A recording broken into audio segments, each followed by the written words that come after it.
I think that the most important thing I realized in my primary school years was that the reason I did well was two things. One, fear. Like I had a lot of fear, which is probably why I now do my podcast on fear and fearlessness, by the way. And then the other was actually having a lot of really great mentorship in my life, which I think was really priceless.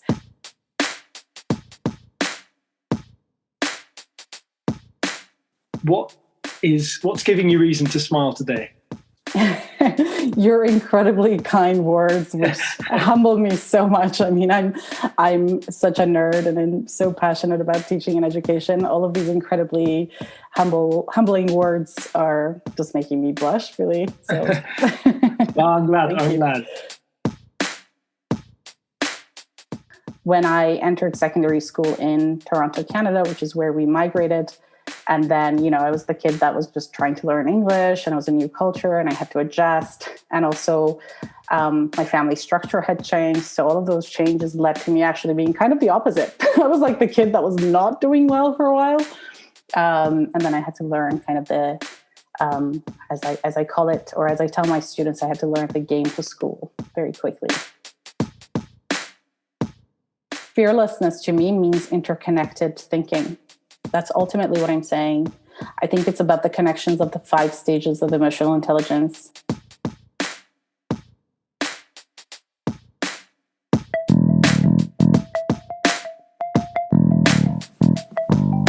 Hello and welcome to the Qualified Tutor podcast, the podcast that brings you the latest in the world of tutoring, edtech and education, and hopefully inspires in you the big change that each and every one of us is capable of.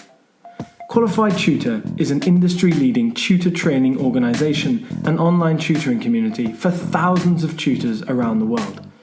This podcast is the voice of this community, where we aim to hear from tutors, teachers, entrepreneurs, coaches, business experts, students, tutorpreneurs, and more from the world of tutoring about what inspires them every day, how they can help tutors like you, and what they've learnt about tutoring along the way. The question is, what will you learn today? Hello and welcome to the 113th episode of the Qualified Tutor podcast. I am delighted to be welcoming on Tania Khojasteh to the podcast today. For those of you who don't know, my name is Ludo Miller, the host of this podcast. Welcome back to regular listeners. Welcome to any of you for whom this is your first time listening to this podcast. And it's a real pleasure to bring you on, Tania. Welcome to the podcast. Oh, thank you so much, Ludo. It's such a pleasure.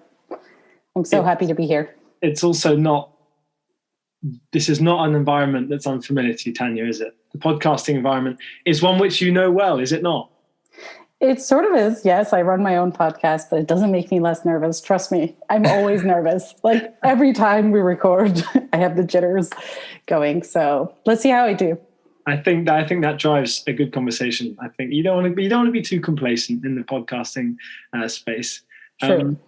But to introduce Tania just a little bit, listeners, so that you have an idea of who we've brought on today. Tania is founder and educations director at Über Tutors, and also recently founded an emotional intelligence consultancy business, Fearlessness. I can see Tania smiling now. I know that's an important passion project for Tania. We'll be hearing a little bit more about Fearless Knowledge over the course of this conversation. And Fearless Knowledge also happens to be the title of the aforementioned podcast that Tania runs alongside her co-host Ali Khan. So in the mold of and the well-versed in the teachings of education titans such as Rita Pearson and Sir Ken Robinson, Tania is a student of education and the field of emotional intelligence, which is also known as EQ, if you see that being mentioned or written about in this podcast. So, actively improving her own skills so that she can bring training and professional development to others, teachers, lawyers, specialists, and other business professionals. So if we are able to tap into just 10% of Tania's knowledge of EQ in education, we'll be doing well. So, dear listeners, tap into your own EQ over the next 25 minutes or so and engage with an expert in educational coaching and a TEDx speaker, no less. Tania, what's giving you reason to smile today? Your incredibly kind words, which humble me so much. I mean, I'm such a nerd, and I'm so passionate about teaching and education. All of these incredibly humbling words are just making me blush, really. So, well, I'm glad. Over the last few episodes, if you've been listening in, you'll have heard that we've been starting episodes with a lovely way to get to know the guest a little bit better. And it involves dragging ourselves many years into the past to hear the words and feedback and comments of past teachers of our guests. So, Tania, I'm going to hand over to you to talk a little bit about some teacher feedback that you found recently. Okay, so brief overview.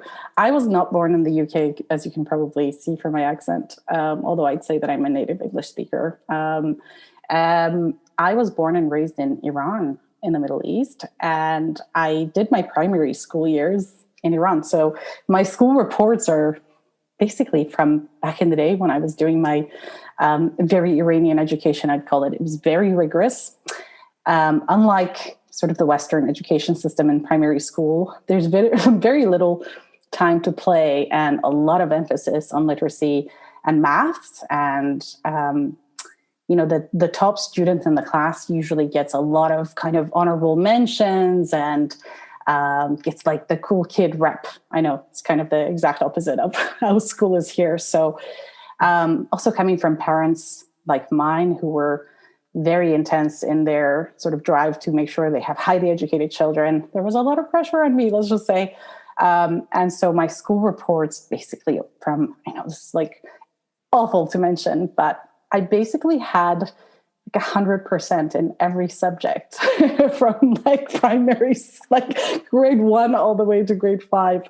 It's embarrassing, but I would be very afraid to get anything less, to be honest. So it was a pretty intense, yeah. So the feedback from the teachers always was that I was like this like amazing, wonderful kid who just like listened and absorbed everything and worked intensely hard to make sure that she's getting, really tough grades. So in Iran, we actually follow the French education system. And so everything is actually graded out of 20 and not really 100. So if you look at my report card, I think in what we call year 1, grade 1, is all 20, 20, 20, 20, like the course average of the 7 subjects of year 1 was for me 20.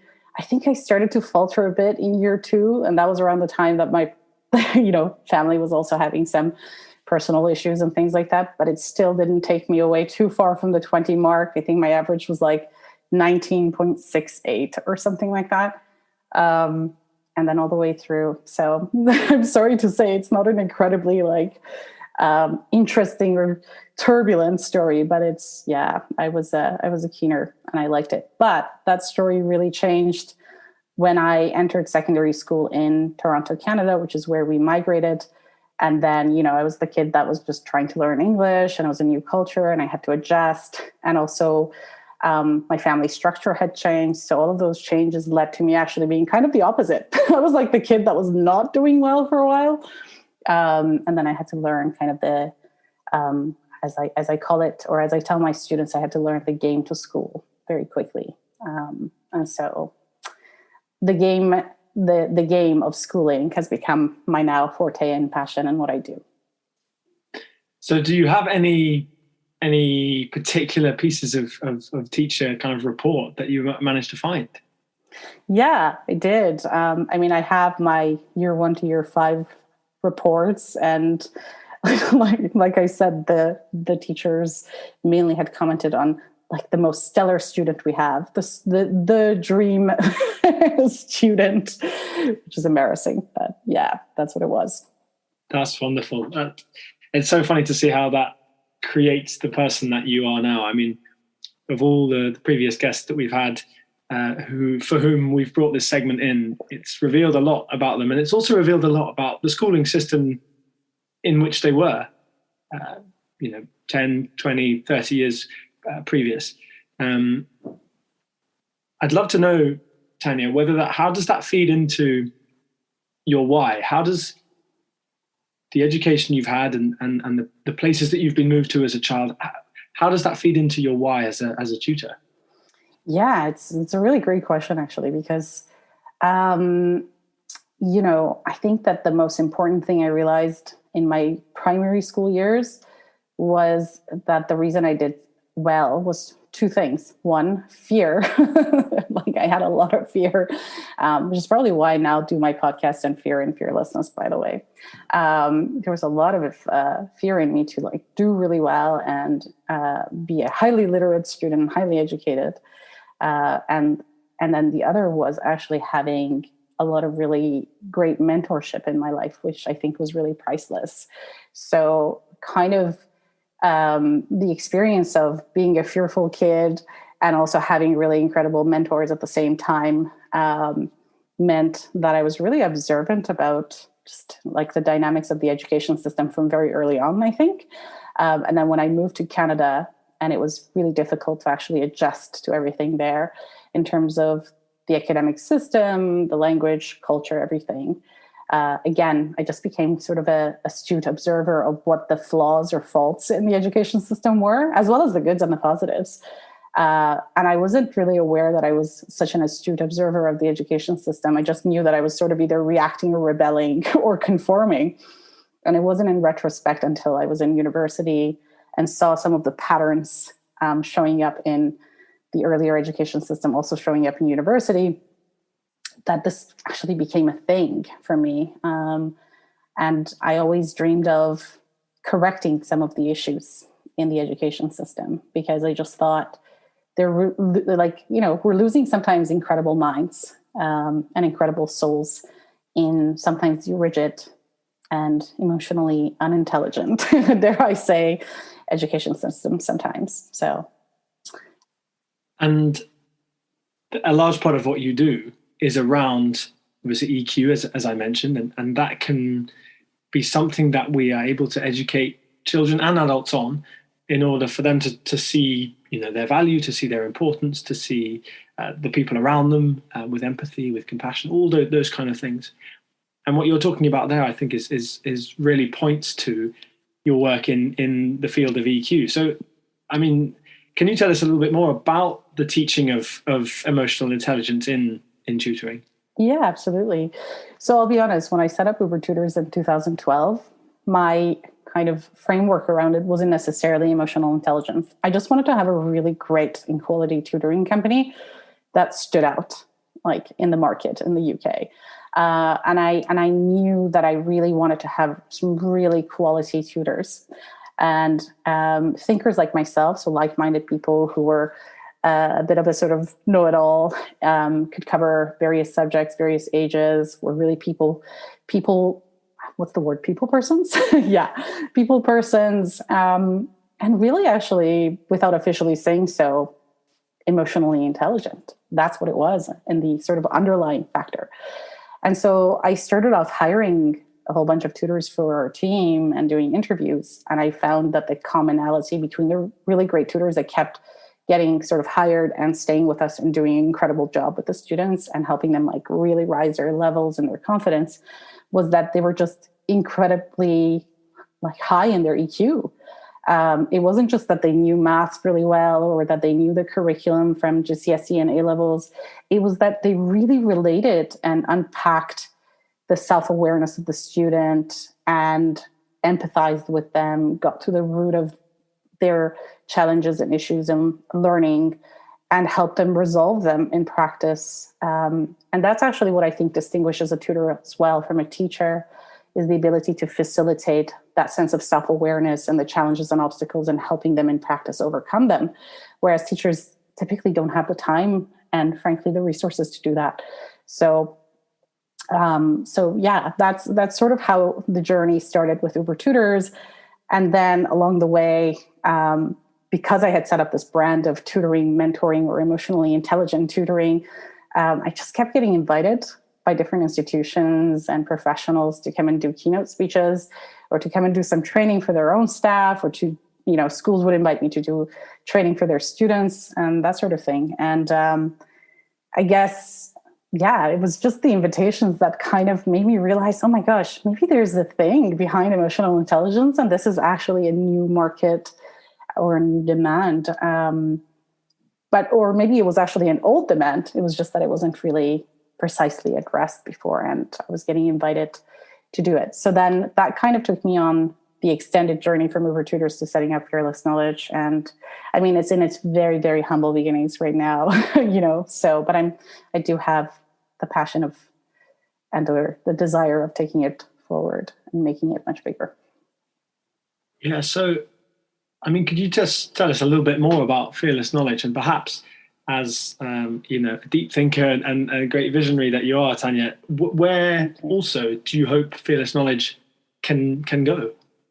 Yeah, I think I kind of also didn't answer entirely your last question. I'm sorry about that. I think you'd also ask me to unpack emotional intelligence. So I'll do that. And then it kind of ties into Fearless Knowledge too. And so, yeah, I think, if you ever kind of read or listen to any of the bigger experts in emotional intelligence, like Dr. Daniel Goleman is known to be like the father of the term. There are actually 5 stages to developing emotional intelligence. They are namely self-awareness, emotional regulation, empathy, meaning and purpose, and social intelligence. So the idea of a emotionally intelligent tutor, teacher, trainer is that they're basically self-actualized in these 5 things as much as possible, and or they are consciously and intentionally on the purpose of, on the journey of developing themselves in that way. And then they're passing on, obviously, the skills in these areas as well. So Fearless Knowledge kind of, like I said, it was a product of Über Tutors initially, me being invited to speak to professionals. And there are key sort of things these days that a lot of professionals and even schools and institutions want to work on in terms of internal development or learning and development. And that's typically called diversity and inclusion these days, meaning that they actually want to address issues around leadership coaching or leadership adversities, communication improvement, sort of sometimes race and gender matters from an emotionally intelligent and wholesome perspective. Just a holistic, and I hate that word, but like a holistic approach to internal soft skills, another term that I don't like, but these are the terms that are used, and that's what I was being called to do. And so Fearless Knowledge is doing that. Plus, I would say that the pedagogy and niche that I really like to apply is a lens of fearlessness and working on what it means to be fearlessly inclusive, fearlessly a leader, a fearless communicator, and a team developer. So that's the connection there. Okay, so we have many tutors listening in right now. I know, and also listeners who count themselves as teachers or as specialists, mental health specialists, many different positions within the wider education system. How can they apply the word fearless to what they do? What an amazing question. I'll have to think about that a quick second. I think fearlessness to me means interconnected thinking. That's ultimately what I'm saying. I think it's about the connections of the 5 stages of emotional intelligence. So being an incredibly self-aware person as much as possible at any stage in life. So a teacher, a coach, a trainer of any kind, a tutor who's incredibly self-aware. So they know what their, sort of strengths and triggers are. They know how to sort of emotionally regulate themselves in any given situation. They know how to extend that now to another person, which is called empathy. They hopefully or ideally have a meaning and a purpose or a drive behind the things that they do. And they can have a clear articulation of them. And then connecting or interconnecting all of these creates for social intelligence. So they can extend that self-awareness, that empathy to wider topics that are sometimes even political or social. And like thinking about the education system. and critiquing it, and or having an honest and transparent perspective that's articulated as a tutor, a teacher, or a coach to the parents or to the student. So I really love that idea. I think it encompasses lots of threads of thinking that both we value at Qualified Tutor very highly, and also members of our community and wider individuals that we've come across in our journey. It ties together those threads very, very nicely. That idea of inclusivity, of empathy, of patience, of knowledge. I think fearlessness ties that in very nicely. And also, I love the way that it has that element. It has the word fear in it. I know the word is fearlessness, but the word fear evokes, evokes the feeling of challenge and the feeling of, the unknown. And I think those two things are very important in education, both for the tutor and for the, both for the teacher and the learner. Absolutely. But how does mainstream education approach fearlessness? And if you don't think that they do it in a very good way, how can we improve this? Also a really great question. As I was saying, I think that those 5 interconnected steps for me are the epitome of acting fearless, right? And I think it's an incredibly difficult thing to do. And that's why there's a challenge there to rise to fearlessness, because there's so much vulnerability involved in that process. And I think it's a challenge for a lot of people that have maybe grown up and or been trained in more traditional settings and institutions who don't necessarily allow vulnerability to be expressed or empathy to be expressed. And frankly, or really transparently speaking, that's one of my critiques of the education system and of the school system, is that as much as individual teachers might try, the system doesn't actually necessarily create the space to have a way or a method that's incredibly emotionally intelligent and or fearless. It's a lot of rules and status quo and contained approaches, and I'm all for structure. I am also a trained lawyer in my background, so I do understand law, rules, order, and all of that stuff. But I also see it as a necessity to actually to demonstrate vulnerability as teachers, as education designers, as all sorts of things. Do you see those two terms as very closely related, fearlessness and vulnerability? I think so, yeah. So the idea that you're able to kind of do that interconnection between self-awareness and empathy and emotional regulation, and to show up as someone who really genuinely cares for students and learners, who genuinely thinks on their behalf and also fearlessly teaches critical thinking without holding back. That's an incredibly fearless thing to do, for sure. A lot of people, a lot of teachers may shy away from actually really deeply, truly getting into critical thinking and teaching critical thinking for the fears of X, Y, or Z, fill in the blanks. Okay, let's go.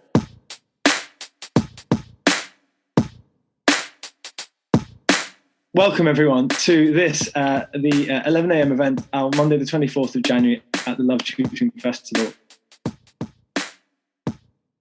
Okay, here we go. So the first prize that we are going to give away today is number 9. Number 9 is, I need an extra monitor. That's what I need. So welcome to the 2 p.m. keynote at the Love Tutoring Festival, day 2, Tuesday the 25th of January. It's 2 p.m. UK time, where many of us here are based. Our speaker today is Michael Bungay-Stanier, who is as you can see here, Wall Street Journal best-selling author on coaching. Maybe I hand it back to Ludo as a kind of what needs to be said to wrap us up here. Well, Michael, you've made my job very simple. There doesn't really need to be much more said. That was world class. Yes, for those of you wondering, Those were just a few highlights from the incredible Love Tutoring Festival 2 that took place at the end of January of this year, 2022. The big news from Qualified Tutor and the Love Tutoring Festival team is that we're back from Monday the 27th of June to Friday the 1st of July. The Love Tutoring Festival 3 will return. The focus of this festival is on alignment and new beginnings. The festival will have a slightly different feel to it, but all of the main tenets will still be there. A host of amazing speakers, including world-renowned leaders in education such as Paul Dix and Craig Barton, will be joining us for a festival fanfare of training and of connection. Those are the values which hold the Love Tutoring Festival together, and those are the values that we want you to come and take part in over the week of the festival. Head to qualifiedtutor.org/love-tutoring-festival or simply head to our website qualifiedtutor.org to find out more and book your ticket today. That's something that you must have learned over your years of working in education. I don't think that's something that you appreciate as a novice educator. And I'd love to tap into that a bit more. I mean, what would you say your years in tutoring and teaching have taught you about the importance of teaching kids these, let's call them soft skills, even if that's not the right term, skills like leadership and career development? What have you learned about teaching kids those skills? Yeah. To be honest, I think for me, the whole journey of wanting the education systems, teachers, and school to be fearless or to be emotionally intelligent started as me as a student wanting that so badly. I kind of lacked that, and I saw that as the big gap that existed. So when I did have the chance to set up a tutoring company and become a head tutor and have other tutors around me, this just automatically became this sort of ethos. And so what I have also learned in the process of doing all of this or applying it to my tutoring company is that, I'll come across 5-year-olds who will tell me in all honesty, because, I always provide a consultation, in-depth consultation before we actually tutor match or send a tutor to any given student or family. And, I'll have a really in-depth or meaningful conversation with even a 5-year-old. And a 5-year-old will sit there and tell me, as long as I'm speaking to them with genuine care and they can sense that, and they can sense that I truly am making a connection with them and really want to know who they are and why their parents want a tutor for them. And the 5-year-old will tell me, I really struggle in school and I have a lot of, and they'll touch their tummy and tell me, I feel pain. And I'll explore that and I'll say, why do you feel pain? Tell me, where do you think that pain comes from? Or when does it start? And they'll say, I feel like my writing is very slow, but my thoughts are very fast. And I'm not able to write my thoughts as as slowly. And so my writing ends up becoming rubbish, but my thoughts are really big. And yeah. And, I find that incredibly vulnerable and sweet. And sometimes their parents just sit there kind of in shock that their child expressed so articulately and so simply academic anxiety. That's kind of one of the gaps, is that we don't actually think when we're teaching a 5-6-year-old literacy skills that if they're really intelligent, they're actually probably thinking way faster than they're able to put sort of pencil to paper and scratch that paper and create sort of the perfectly shaped letters that will then express their words, that will then express their thoughts. And it feels very scary to this child that they're now being also assessed or graded or reprimanded or whatever for the fact that their writing process isn't matching their thinking process. And so they'll think that they're stupid. That's what they'll tell me, is that I think I'm stupid because there's something going on. I can't write as fast. and so that helps me really understand then what kind of tutor I should actually organize for this child, and an incredibly patient person who will constantly remind them that they're very smart in any ways that they can, especially to ask them about their thoughts or their opinions and help them to articulate orally. And then to also tell them constantly that it's okay that they're writing as way slower than their thought process, and that eventually one day the two of them will match, and it will completely be imperfect, because even as adults, it's an imperfect process. So that's just like the example of a 5-year-old. But, you can imagine Über Tutors also is the pioneer of university level tutoring. We started it in 2012. Because I saw such a critical need for university students to also have mentorship beyond sort of academic just teaching. University students feel incredibly isolated. It's for the first time that they're leaving home, that they're, in complete sort of isolation in terms of independent learning. Their lecturers aren't really teachers anymore that hand hold them. They actually have an expert in a subject that's speaking at them. And they have to develop they have to adjust in so many ways on their own. And the best that they'll have is maybe a community of friends that could maybe help. And so the idea of having a mentor for university level students, I thought was incredibly important too, because I'm aware of the statistics, for example, of university dropouts in especially first and second year. It's something like akin to in the UK, like 30%, if not more. And I think that that's such a loss. So I wanted to kind of catch those sorts of students ideally, and to be able to provide them with a sense of vulnerable teaching to show them that actually it is a lonely process. But again, if you learn the game of school and you plug in the specific things that the university is asking for and time managing well, that you will be able to get your confidence back.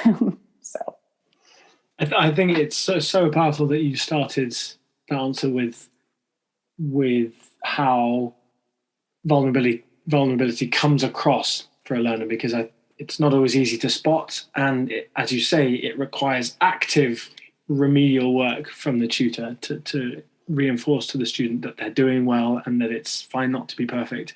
I think any tutors of you listening, that's a great thing to start thinking about if you're not already, is how you can be encouraging students that whatever their level is, they're doing well, and that it's not the end of the world if they're not perfect.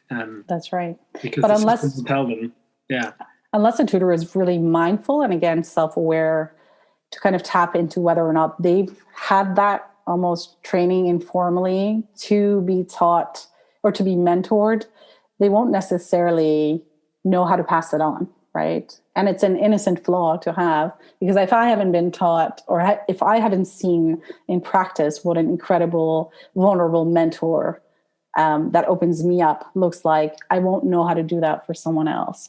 So, I've been lucky or privileged in some ways to have had that, but I have to admit, I haven't had like amazing top-notch style either. So a lot of that was also learning for myself independently. How do I really truly listen and tap into the vulnerability of children and get that out? And then how do I remedy that as I'm teaching maths or as I'm teaching whatever I'm teaching? And now, a quick word from last week's guest, Sean McCormick. Hey Ludo, Sean McCormick here. So what I learned from being on the Qualified Tutor podcast is that the education community is strong. Being able to discuss executive function with you, Ludo, in the UK was an amazing opportunity, and it just made me realize that across borders, across oceans, people are concerned about the same issues in terms of helping students experience success. So that was what I learned, is that this is a global community and that I'm a part of it. What I enjoyed being as a guest on the podcast was being able to just talk education with a colleague. I think it was a lot of fun to discuss executive function, to talk about teachers that had an impact on us as learners. And so just being able to enjoy that camaraderie with you, Ludo, was my favorite part of being a guest on the podcast. And what I would say to future guests is go back and listen to the episodes. I know I'm guest 112, but there is 112 episodes of gold there. I know probably one of my favorite guests is Mike Michalowicz, but I think anyone who's going to be a future guest, there's something in those 112 episodes for you. So go back and listen.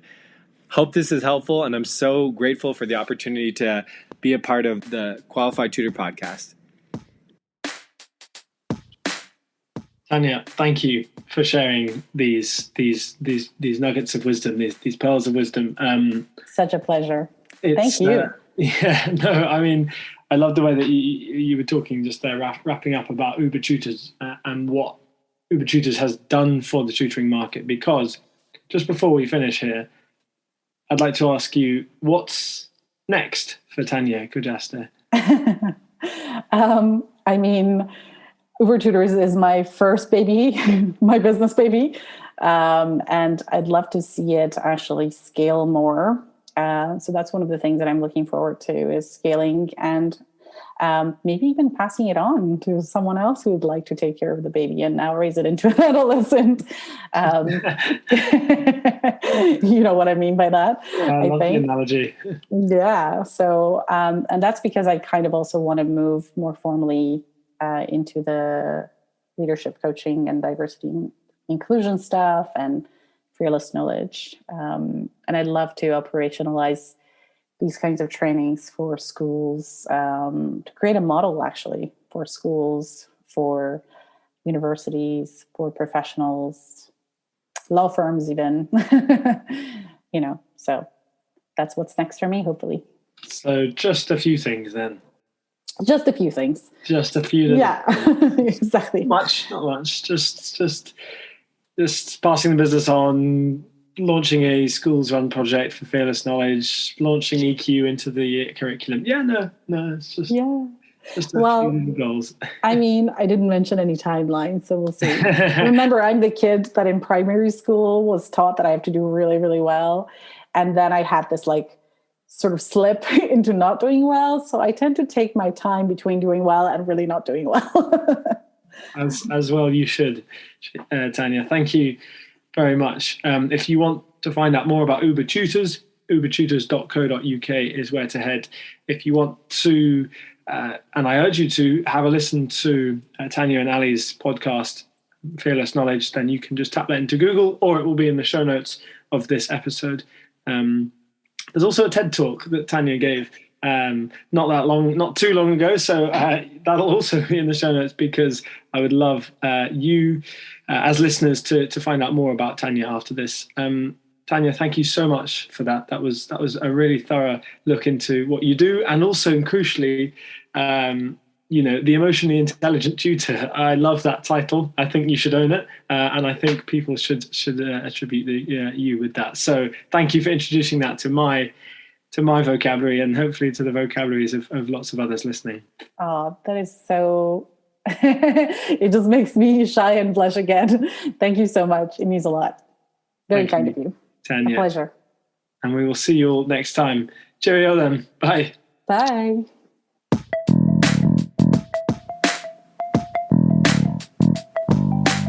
Thank you for listening to this episode of the Qualified Tutor podcast. Whether you're a regular listener of this podcast or you've just stumbled across it, join the Qualified Tutor podcast group within the Qualified Tutor community to stay up to date with our latest news, offers, workshops, and of course, simply to meet other tutors like you. Whatever your level as a tutor, our training courses will be the next step in your professional development. Visit qualifiedtutor.org/training to find out more about our CPD accredited and Ofqual recognised courses, the first of their kind in the tutoring industry. Your student deserves the best tutor possible. Make that happen today by joining Qualified Tutor.